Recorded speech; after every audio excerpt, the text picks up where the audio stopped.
Hélas, qu'il est dur de porter la lumière quand le monde entier est assis dans les ténèbres. Écoute-moi bien, toi qui as des yeux pour voir et des oreilles pour entendre. On te dit fatigué? On te dit vidé? On te regarde et on ne comprend pas pourquoi tu sembles lutter contre un courant invisible? Laisse-moi te révéler le mystère. Ce n'est pas une simple fatigue musculaire ou un manque de sommeil que tu ressens. Ce que tu vis en ce moment est écrit depuis longtemps dans le grand rouleau des temps. Nous lisons dans le premier livre des rois, chapitre 19, verset 4, le prophète Élie, après avoir triomphé sur le mont Carmel, après avoir humilié les prophètes de Baal et fait descendre le feu du ciel, lui, l'homme qui ne connaissait pas la défaite, s'assoit sous un genêt et demande la mort. Il dit « C'est assez, maintenant Éternel, prends mon âme ». Tu vois le tableau? L'homme le plus puissant de son époque, un élu parmi les élus, est couché là, vidé, souhaitant que tout s'arrête. Si cette scène te parle, si ce sentiment de solitude au milieu de la bataille te ronge, ne passe pas à côté de ce message. Laisse ton témoignage en commentaire, dis-nous simplement « Je suis fatigué » et abonne-toi à Mystère divin des élus. Ici, on ne te juge pas, on t'explique le combat invisible. Pourquoi un élu est-il fatigué? Parce qu'il vit dans deux mondes à la fois. Parlons du prophète Daniel, un homme intègre, un homme de prière. Mais dans Daniel chapitre 7 verset 15, il écrit « Moi, Daniel, mon esprit fut angoissé au-dedans de moi et les visions de ma tête me troublaient. » Tu saisis la profondeur? Daniel voyait des choses que les autres ne voyaient pas. Il portait des visions terribles. Pendant que les autres Babyloniens faisaient la fête, lui, dans sa tête, voyait des bêtes monter de la mer, des empires s'écrouler et la fin des temps. Il portait le poids du futur sur ses épaules. C'est ton cas aujourd'hui. Toi, l'élu de Dieu, tu as une antenne spirituelle plus sensible que celle des autres. Tu captes les ondes de la détresse du monde. Tu ressens la colère de l'atmosphère. Tu perçois les mensonges avant même qu'ils ne soient prononcés. Et ça use, ça épuise nerveusement. Pendant que ton collègue de bureau ne pense qu'à son week-end, toi, tu intercèdes pour lui sans qu'il le sache. Pendant que ta voisine médit sur les réseaux, toi, tu pries pour que Dieu lui ouvre les yeux. Tu es constamment en service. C'est comme si tu courais un marathon mais en portant un sac à dos rempli de pierres. Les pierres, ce sont les âmes que tu portes, les fardeaux invisibles, les combats spirituels que personne ne voit. Et la fatigue s'installe, une fatigue mystique. Regarde Moïse. Dans Exode chapitre 17 verset 12, les Hébreux combattent contre Amalek. Tant que Moïse élève les mains, Israël gagne. Mais quand ses mains s'abaissent, l'ennemi gagne. Alors que fait-on? On fait asseoir Moïse sur une pierre. Aaron et Hur lui soutiennent les mains, l'un d'un côté, l'autre de l'autre. Pourquoi Moïse était-il fatigué? Il ne tenait pas une épée, il ne frappait pas l'ennemi physiquement. Il tenait juste un bâton. Et pourtant, ses mains s'alourdissaient. C'est la fatigue des intercesseurs, c'est la fatigue des guides. Toi qui es un leader spirituel dans ton foyer, dans ton assemblée, tu tiens les rênes. Et tenir les rênes d'un monde qui part en vrille, c'est éreintant. Le deuxième poison qui épuise l'élu, c'est l'incompréhension, parfois même de ceux qu'il est venu sauver. Parlons de Joseph. Genèse chapitre 37, un jeune homme de 17 ans. Déjà connecté à Dieu, il fait des rêves. Il voit des gerbes qui se prosternent devant la sienne. Il voit le soleil, la lune et 11 étoiles qui se prosternent devant lui. Et quelle est la réaction de son entourage? La haine. Ses propres frères, le cercle censé être le plus proche, disent « Est-ce que tu régneras sur nous ?» Et la Bible dit qu'ils le haïrent à cause de ses rêves. Tu vois la douleur? Tu vois l'épuisement moral? Joseph n'avait pas demandé ses rêves, c'est Dieu qui lui avait donné. Mais à cause de ce don, il est devenu un étranger parmi ses siens. Écoute-moi bien, toi qui es fatigué. Peut-être que ta fatigue ne vient pas de l'ennemi, peut-être qu'elle vient de ta famille, peut-être qu'elle vient de tes frères et sœurs en Christ qui ne comprennent pas ta vision, qui critiquent ta marche, qui minimisent tes combats. Rien n'est plus épuisant que d'être un prophète dans son propre pays, comme le dit Jésus dans Matthieu 13, verset 57. Tu as une onction, ils te disent que tu fais du zèle. Tu as une révélation, ils te disent que tu es arrogant. Tu veux avancer, ils te tirent par la jambe. Ce poids de l'isolement, même au milieu de la foule, c'est le poids que portait Jérémie. Jérémie chapitre 20 verset 9, il dit « Si je dis je ne ferai plus mention de lui, je ne parlerai plus en son nom, il y a dans mon cœur comme un feu dévorant qui est renfermé dans mes os. Je m'efforce de le contenir et je ne le puis. » Jérémie était fatigué de parler, fatigué d'être celui qui annonce toujours la vérité qui fâche. Il a essayé de se taire, de faire comme les autres, de se fondre dans la masse, mais il n'a pas pu. Le feu intérieur le consumait. Toi aussi tu es comme ça. Tu aimerais parfois te poser, ne rien voir, ne rien ressentir, juste vivre tranquille. Mais le feu est là. Alors tu parles, tu agis, tu pries, et après tu es KO. Nous entrons maintenant dans la partie la plus profonde du mystère. Pourquoi maintenant? Pourquoi en ce moment précis de l'histoire? Regarde Jésus. Matthieu chapitre 4 verset 1. Alors Jésus fut emmené par l'Esprit dans le désert pour être tenté par le diable.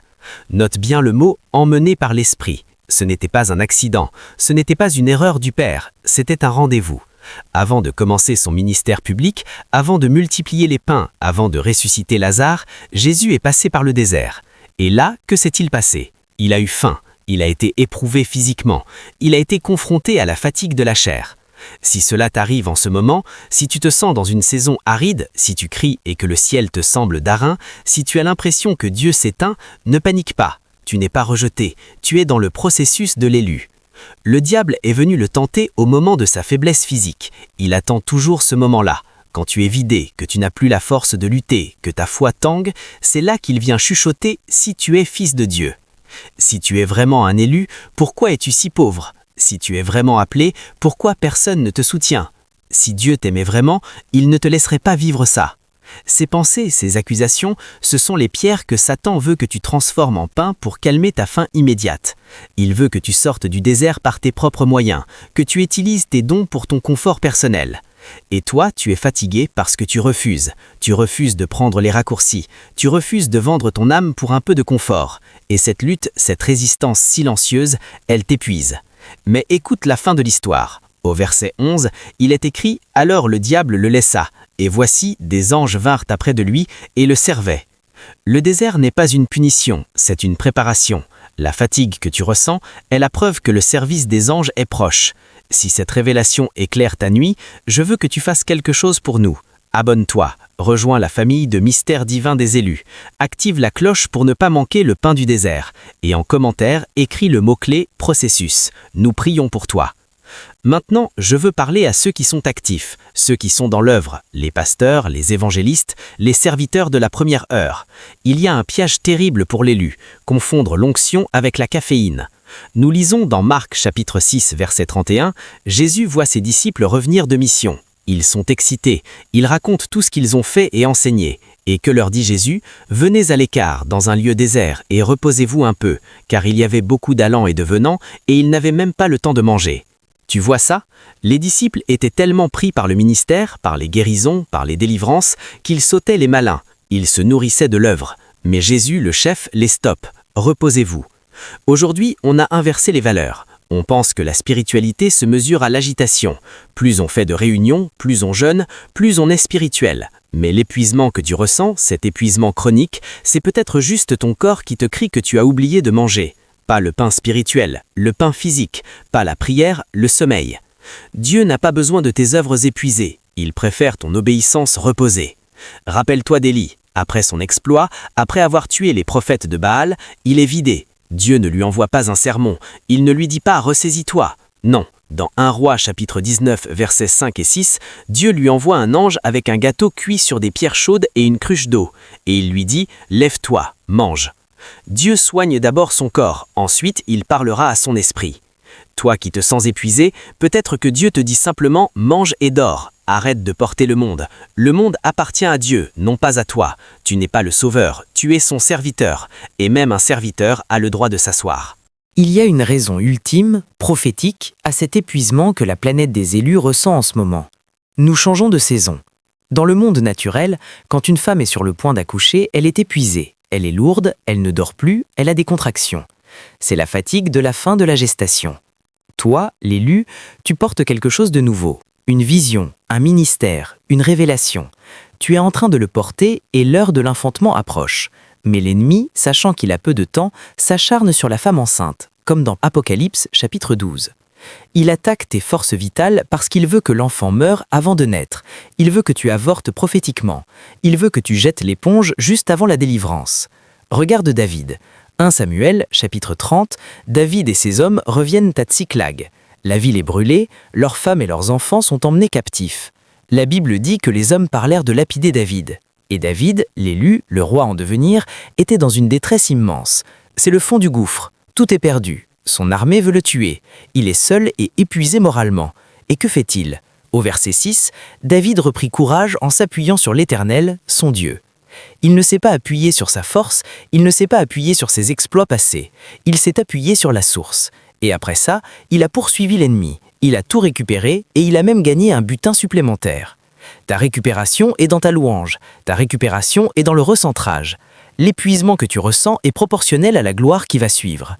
Allons plus loin, parlons du cerveau. L'élu de Dieu est doté d'une intelligence spirituelle. Il est capable de discerner les ruses du diable. Mais sais-tu quelle est l'arme favorite de l'ennemi aujourd'hui? Le bruit. Pas le bruit musical, le bruit mental. Le flux constant d'informations, les notifications, les mauvaises nouvelles, les scandales, les drames. Tout cela est conçu pour saturer ton esprit. Dans Ésaïe chapitre 26 verset 3, il est écrit « À celui qui est ferme dans ses sentiments, tu assures la paix parce qu'il se confie en toi. » Mais quand ton esprit est constamment bombardé, tu n'es plus ferme, tu es ballotté, tu es comme une barque sur une mer démontée. Et ça fatigue plus que le travail manuel. C'est la fatigue de la dispersion. L'élu est épuisé parce qu'il essaie de tout gérer. Il veut sauver le monde, comprendre la géopolitique, suivre les tendances, prier pour tous les sujets d'actualité et en plus gérer sa maison. Mais souviens-toi de Marthe. Luc chapitre 10, versets 38 à 42. Marthe était affairée, elle servait, elle s'agitait. Elle était épuisée. Et elle vient se plaindre à Jésus que Marie ne l'aide pas. Que répond Jésus? Marthe, Marthe, tu t'inquiètes et tu t'agites pour beaucoup de choses. Une seule chose est nécessaire. Marie a choisi la bonne part qui ne lui sera point ôtée. Jésus ne critique pas le service. Il critique l'agitation qui épuise et qui fait perdre de vue l'essentiel. Lui. Toi qui es fatigué de courir partout, peut-être que tu es Marthe. Peut-être que Dieu t'invite à devenir Marie. Juste t'asseoir à ses pieds. Juste être. Pas faire, être. Nous sommes à la fin des temps. Et dans les derniers jours, la Bible prédit que l'amour du plus grand nombre se refroidira. Matthieu 24, verset 12. Mais comment l'amour se refroidit-il? Par la fatigue. Quand tu es fatigué, tu deviens irritable. Quand tu es fatigué, tu n'as plus de patience. Quand tu es fatigué, tu aimes moins bien. L'ennemi veut refroidir l'amour des élus en les épuisant. Il veut que nous soyons des chrétiens aigris, des prophètes amers, des serviteurs grincheux. Mais Dieu cherche une génération qui connaît ses limites. Une génération qui sait dire non pour pouvoir dire oui à l'essentiel. Une génération qui ne confond pas le mouvement avec l'onction. Regarde l'apôtre Paul. 2 Corinthiens chapitre 11 versets 27 et 28. Il énumère ses souffrances, le travail, les privations, les veilles, la faim, la soif, le froid. Et puis il ajoute « Et sans parler d'autre chose, je suis assiégé chaque jour par les soucis que me donnent toutes les églises. » Paul était fatigué, il portait le souci des âmes, et pourtant il a tenu jusqu'au bout. Comment? Parce qu'il a appris à dire « Quand je suis faible, c'est alors que je suis fort ». 2 Corinthiens chapitre 12 verset 10. Ta faiblesse n'est pas ta honte, c'est la chair où la puissance de Christ peut faire sa résidence. Alors toi qui es fatigué, toi qui as les bras lourds comme Moïse, toi qui es incompris comme Joseph, toi qui es traqué comme David, toi qui voudrais juste dormir sous un genêt comme Élie, écoute cette dernière parole. Venez à moi, vous tous qui êtes fatigués et chargés, et je vous donnerai du repos. Matthieu 11, verset 28. Ce n'est pas une invitation en l'air, c'est un ordre divin. Jésus te dit « lâche le fardeau, lâche la culpabilité de ne pas en faire assez, lâche la peur de décevoir. Viens, repose-toi. » Parce que le repos n'est pas l'oisiveté, le repos est une arme de guerre. C'est en nous reposant en lui que nous voyons la défaite de l'ennemi. C'est dans la calme que nous reconnaissons qu'il est Dieu. Si ce message t'a été envoyé pour panser tes blessures, ne repars pas comme avant. Prends une décision maintenant. Abonne-toi à Mystère divin des élus pour ne pas rater les autres révélations. Active la cloche. Et surtout, laisse ton cœur parler en commentaire. Dis-moi, je prends mon repos en Christ.